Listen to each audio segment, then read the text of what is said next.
ಸೂರಜ್ ರೇವಣ್ಣ ಪ್ರಕರಣಕ್ಕೆ ಸಂಬಂಧಪಟ್ಟ ಹಾಗೆ ಸಂತ್ರಸ್ತನಿಗೆ ಮೆಡಿಕಲ್ ಟೆಸ್ಟ್ ಮಾಡಿಸಲಾಗಿದೆ. ಬೆಂಗಳೂರಿನ ಬೌರಿಂಗ್ ಆಸ್ಪತ್ರೆಯಲ್ಲಿ ವೈದ್ಯಕೀಯ ಪರೀಕ್ಷೆ ನಡೆಸಲಾಗಿದೆ. ಹಾಸನದಿಂದ ಸಂತ್ರಸ್ತನನ್ನ ಪೊಲೀಸರು ಬೆಂಗಳೂರಿಗೆ ಕರ್ಕೊಂಡು ಬಂದಿದ್ದಾರೆ. ಹಾಸನದಲ್ಲಿ ಮೆಡಿಕಲ್ ಟೆಸ್ಟ್ ಮಾಡಿಸೋದಕ್ಕೆ ಸಂತ್ರಸ್ತ ನಿರಾಕರಿಸಿದ ಹಿನ್ನೆಲೆಯಲ್ಲಿ ಬೆಂಗಳೂರಿನ ಬೌರಿಂಗ್ ಆಸ್ಪತ್ರೆಗೆ ಕರ್ಕೊಂಡು ಬಂದು ಮೆಡಿಕಲ್ ಟೆಸ್ಟ್ಗೆ ಒಳಪಡಿಸಿರೋದು ಅನ್ನೋ ಮಾಹಿತಿ ಕೂಡ ಲಭ್ಯ ಆಗ್ತಾ ಇದೆ.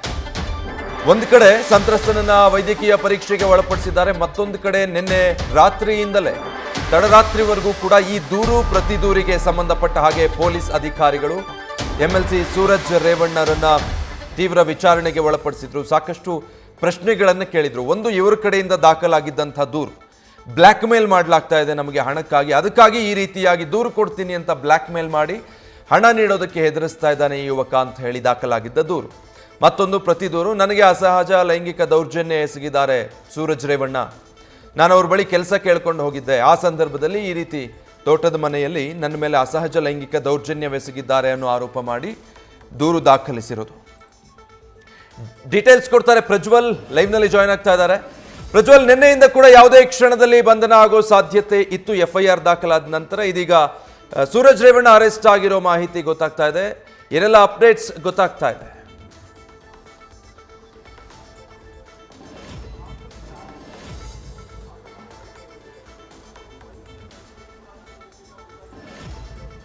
ಸಂಪರ್ಕ ಸಾಧ್ಯ ಆಗ್ತಾ ಇಲ್ಲ ಅನ್ಸುತ್ತೆ, ಮತ್ತೆ ಸಂಪರ್ಕ ಮಾಡೋ ಪ್ರಯತ್ನ ಮಾಡೋಣ.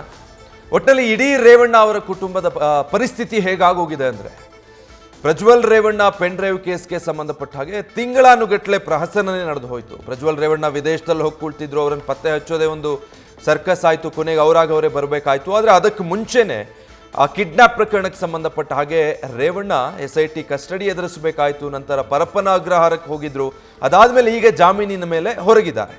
ಮತ್ತೊಂದು ಕಡೆ ಭವಾನಿ ರೇವಣ್ಣ ಕೂಡ ಅಷ್ಟೇ, ಹೊಳೆ ನರಸೀಪುರದ ಸಂತ್ರಸ್ತೆ ಕಿಡ್ನಾಪ್ ವಿಚಾರಕ್ಕೆ ಸಂಬಂಧಪಟ್ಟ ಹಾಗೆ ಅವರು ಕೂಡ ಜಾಮೀನು ಪಡ್ಕೊಂಡು ನಿರೀಕ್ಷಣಾ ಜಾಮೀನಿನ ಮೇಲೆ ಹೊರಗಿದ್ದಾರೆ. ಇನ್ನು Prajwal Revanna still pen drive case ಏನಿದೆ ಆ ಕೇಸ್ನಲ್ಲಿ SIT ಕಸ್ಟಡಿಯನ್ನೇ ಎದುರಿಸ್ತಾ ಇದ್ದಾರೆ. ಇಷ್ಟೆಲ್ಲ ಇರುವಾಗ ಸೂರಜ್ ರೇವಣ್ಣರ ಮತ್ತೊಂದು ಪ್ರಕರಣ ಬೆಳಕಿಗೆ ಬರುತ್ತೆ. ಅಸಹಜ ಲೈಂಗಿಕ ದೌರ್ಜನ್ಯವೆಸಗಿದ್ದಾರೆ ಅನ್ನುವಂಥ ಆರೋಪ ಮಾಡಿ ಸಂತ್ರಸ್ತ ಯುವಕ ಒಬ್ಬ ಅವರ ಮೇಲೆ ದೂರು ದಾಖಲಿಸಿರೋದು. 377, 342, 506 ಸೆಕ್ಷನ್ಗಳ ಅಡಿಯಲ್ಲಿ ಪೊಲೀಸರು ಸೂರಜ್ ರೇವಣ್ಣ ವಿರುದ್ಧ FIR ದಾಖಲಿಸಿಕೊಂಡು ಅವರನ್ನ ನಿನ್ನೆ ರಾತ್ರಿ ಒಂದು 7:45-8 ಗಂಟೆ ಸುಮಾರಿಗೆ ಸೆಂಟ್ ಠಾಣೆಗೆ ಕರೆದುಕೊಂಡು ಹೋಗಿ ವಿಚಾರಣೆಯನ್ನು ಆರಂಭಿಸ್ತಾರೆ.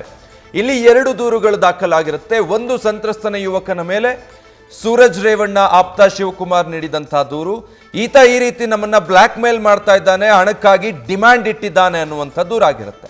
ಇದಾದ ನಂತರದಲ್ಲಿ ನಿನ್ನೆ ಸಂಜೆ ಈ ಸಂತ್ರಸ್ತ ಯುವಕ ಕೊಟ್ಟಂತಹ ದೂರು, ನನ್ನ ಮೇಲೆ ಸೂರಜ್ ರೇವಣ್ಣ ಕೆಲಸ ಕೊಡಿಸಿ ಅಂತ ನಾನು ಕೇಳ್ಕೊಂಡು ಹೋಗಿದ್ದೆ, ಆದರೆ ಅಸಹಜ ಲೈಂಗಿಕ ದೌರ್ಜನ್ಯ ಎಸಗಿದ್ದಾರೆ ನನ್ನ ಮೇಲೆ ಅಂತ ಹೇಳಿ ಮತ್ತೊಂದು ದೂರನ್ನು ದಾಖಲಿಸಿರ್ತಾರೆ.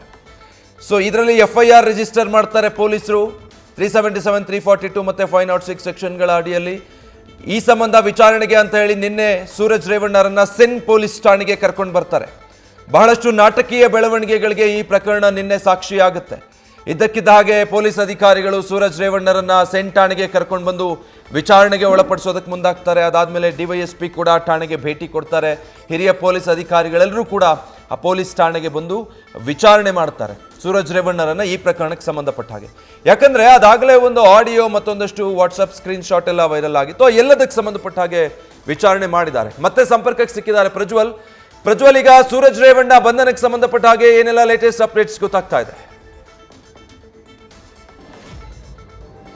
ವಿಜಯ್, ಈಗಾಗಲೇ ಸೂರಜ್ ರೇವಣ್ಣ ಅವರ ವಿರುದ್ಧದ ಅಸಹಜ ಲೈಂಗಿಕ ದೌರ್ಜನ್ಯ ಪ್ರಕರಣಕ್ಕೆ ಸಂಬಂಧಪಟ್ಟಂತೆ ಇಲ್ಲಿ ಸಂತ್ರಸ್ತನ ಕರೆದುಕೊಂಡು ಬಂದು ಬೌರಿಂಗ್ ಆಸ್ಪತ್ರೆಯಲ್ಲಿ ಮೆಡಿಕಲ್ ಅನ್ನು ಕೂಡ ಮಾಡಿಸಿರುವಂಥದ್ದು. ಅಲ್ಲಿ ಪ್ರಮುಖವಾಗಿ ಈ ಒಂದು ಪ್ರಕರಣದಲ್ಲಿ ನಾವು ಗಮನಿಸ್ತಾ ಹೋದ್ರೆ ಸಂತ್ರಸ್ತನ ಮೈ ಮೇಲಿರುವಂತಹ ಗಾಯಗಳಾಗಿರ್ಬೋದು ಅಥವಾ ಯಾವ ರೀತಿಯ ಕಲೆಗಳಾಗಿದೆ ಅನ್ನೋದ್ರ ಬಗ್ಗೆ ಕೂಡ ಇಲ್ಲಿ ಮೆಡಿಕಲ್ ಅನ್ನ ಮಾಡಲಿಕ್ಕೆ ಮಾಡ್ತಾರೆ. ಅನಂತರದಲ್ಲಿ ಅದರಿಂದ ಕೂಡ ವರದಿಯನ್ನು ಪಡೆದುಕೊಳ್ತಾರೆ. ಇಲ್ಲಿ ಸೂರಜ್ ರೇವಣ್ಣ ಅವರು ಆತನ ಮೇಲೆ ಅಸಹಜ ಲೈಂಗಿಕ ದೌರ್ಜನ್ಯ ಎಸಗಿದ್ದಾರೆ ಅನ್ನುವಂಥ ಒಂದು ಆರೋಪವನ್ನು ಆತ ಮಾಡ್ತಾ ಇದ್ದಾನೆ. ಆ ಒಂದು ನಿಟ್ಟಿನಲ್ಲಿ ಆತನ ಒಂದು ಸಂಪೂರ್ಣ ಮೆಡಿಕಲ್ ಟೆಸ್ಟ್ ಏನಿದೆ ಅದು ಈಗಾಗಲೇ ಬೌರಿಂಗ್ ಆಸ್ಪತ್ರೆ ವೈದ್ಯರು ಕೂಡ ನಡೆಸಿರುವಂಥದ್ದು ಇಲ್ಲಿ ನಾವು ಪ್ರಮುಖವಾಗಿ ಗಮನಿಸಬೇಕಾಗುತ್ತೆ. ಅಂದರೆ ಈ ಒಂದು ಪ್ರಕರಣದಲ್ಲಿ ಸಂಬಂಧಪಟ್ಟಂತೆ ಮುಖ್ಯವಾಗಿ ಆತನ ಸಂತ್ರಸ್ತನ ಮೈ ಮೇಲಿರುವಂತಹ ಗಾಯದ ಗುರುತುಗಳಾಗಿರ್ಬೋದು ಅಥವಾ ಹಲ್ಲಿನ ಗುರುತು ಏನಾದರೂ ಇದೆಯಾ ಅಥವಾ ಆತ ಮೈ ಮೇಲೆ ಆದ ಸೂರಜ್ ರೇವಣ್ಣ ಏನಾದರೂ ಈತನಿಗೆ ಪರಿಚಿರುವಂತಹ ಗಾಯಗಳಿದೆಯಾ, ಇವೆಲ್ಲದರ ಬಗ್ಗೆ ಕೂಡ ಇಲ್ಲಿ ಪರೀಕ್ಷೆಯನ್ನು ಮಾಡಬೇಕಾಗುತ್ತೆ. ಇಲ್ಲಿ 377 ಅಡಿಯಲ್ಲಿ ಪ್ರಕರಣ ದಾಖಲಾಗಿರೋದ್ರಿಂದಾಗಿ ಇಲ್ಲಿ ಮಾಡುವಂತಹ ಮೆಡಿಕಲ್ ಟೆಸ್ಟ್ ಏನಿರುತ್ತೆ ಇದು ಸಾಕಷ್ಟು ಡಿಫ್ರೆಂಟ್ ಅಂತಾನೆ ಹೇಳ್ಬೋದು. ಇಲ್ಲಿ ಈತ ಲೈಂಗಿಕ ಕ್ರಿಯೆಯನ್ನು ನಡೆಸಲಿಕ್ಕೆ ಸಮರ್ಥನಾಗಿದ್ದಾನ ಅನ್ನೋದ್ರ ಬಗ್ಗೆ ಕೂಡ ಒಂದು ಪರೀಕ್ಷೆಯನ್ನು ನಡೆಸ್ತಾರೆ. ಆತನ BP ಆಗಿರ್ಬೋದು, ಶುಗರ್ ಲೆವೆಲ್ ಎಲ್ಲವನ್ನ ಕೂಡ ಇಲ್ಲಿ ಪರೀಕ್ಷೆಯನ್ನು ಮಾಡಲಾಗುತ್ತೆ. ಇವೆಲ್ಲವನ್ನ ಕೂಡ ಈಗಾಗಲೇ ವೈದ್ಯರು ಕೂಡ ಮಾಡಿರುವಂಥದ್ದು. ಅಂದ್ರೆ ಇಲ್ಲಿ ಪ್ರಮುಖವಾಗಿ ನಾವು ಗಮನಿಸ್ತಾ ಹೋದ್ರೆ ಈ ಒಂದು ಪ್ರಕರಣಕ್ಕೆ ಸಂಬಂಧಪಟ್ಟಂತೆ ಒಂದು ಕಡೆಯಲ್ಲಿ ಪೊಲೀಸರು ಟೆಕ್ನಿಕಲ್ ಎವಿಡೆನ್ಸ್ ಅನ್ನು ಕಲೆ ಹಾಕಲಿಕ್ಕೆ ಮುಂದಾಗ್ತಾ ಇದ್ದಾರೆ, ಮತ್ತೊಂದು ಕಡೆಯಲ್ಲಿ ಮೆಡಿಕಲ್ ರಿಪೋರ್ಟ್ ಅನ್ನು ಕೂಡ ಈಗಾಗಲೇ ಪಡೆಯಲಿಕ್ಕೆ ಮುಂದಾಗ್ತಾ ಇರುವಂಥದ್ದು. ಕಾರಣ ಏನು ಅಂತ ಹೇಳಿದ್ರೆ ಈ ಒಂದು ಪ್ರಕರಣದಲ್ಲಿ ನಾವು ಗಮನಿಸ್ತಾ ಹೋದಂತ ಸಂದರ್ಭದಲ್ಲಿ ಮುಖ್ಯವಾಗಿ ಟೆಕ್ನಿಕಲ್ ಎವಿಡೆನ್ಸ್ ಏನಿರುತ್ತೆ ಅದು ಕೂಡ ಒಂದು ಕಡೆ ಪ್ರಮುಖವಾಗ್ತಾ ಹೋಗುತ್ತೆ. ಇವರು ಯಾವ ರೀತಿಯಲ್ಲಿ ಚಾಟ್ ಅನ್ನ ಮಾಡಿದ್ದಾರೆ, ಇವರು ಮಾಡಿರುವಂತಹ ವಾಟ್ಸ್ಆಪ್ ಚಾಟ್ಗಳು ಯಾವ್ಯಾವುದು, ಆ ಸಂತ್ರಸ್ತನ ಜೊತೆಯಲ್ಲಿ ಇವರು ಸಂಪರ್ಕವನ್ನು ಹೊಂದಿದ್ರು ಅನ್ನೋದ್ರ ಬಗ್ಗೆ ಕೂಡ ಇಲ್ಲಿ ಮಾಹಿತಿಯನ್ನು ಕಲೆ ಹಾಕ್ತಾರೆ.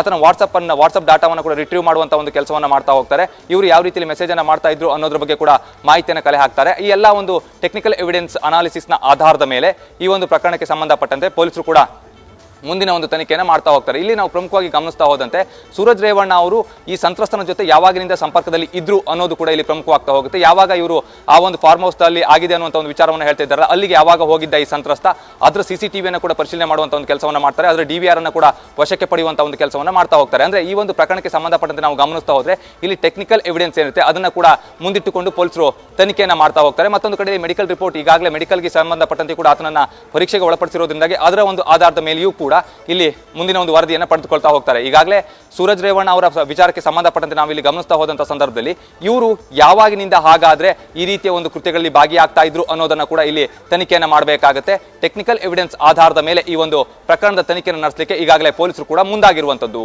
Vijay, okay, thank you Prajwal.